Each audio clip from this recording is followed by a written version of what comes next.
আপনি বিশ্বাস করুন আর নাই করুন, সময় বদলায়। আজ যে আপনার দরজায় এসে দাঁড়িয়েছে, কাল যে তার দরজায় আপনাকে দাঁড়াতে হবে না, এটার কোনো গ্যারান্টি নেই।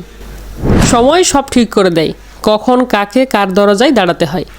মনে রাখবেন, সবার একটা দরজা থাকে এবং স্রষ্টাই হয়তো ঠিক করে দেয় সে দরজায় কাকে দাঁড় করাবেন। আপনাকে দুটি কথা বলি। একটি হচ্ছে, যা আছে তা নিয়ে অহংকার করবেন না। যা পেয়েছেন তাকে নিজের যোগ্যতা না ভেবে স্রষ্টার দয়া ভাবুন। আপনার চেয়ে বেশি চেষ্টা করেও অনেকে তা পায়নি যা আপনি পেয়েছেন। নাম্বার 2, যা নেই তা নিয়ে আফসোস করবেন না। আফসোস করলে যদি কিছু পাওয়া যেত, তবে সফল মানুষেরা সারাদিন আফসোসই করত, কিন্তু তারা আরও বেশি কাজ করেছেন। তো শেষে একটা কথা বলি, সময় বদলায়। খারাপ পরিস্থিতিতে থাকলে ভালো কিছু হবে এই বিশ্বাসটা মজবুত করুন, আর খুব ভালো অবস্থায় থাকলে কৃতজ্ঞ থাকুন।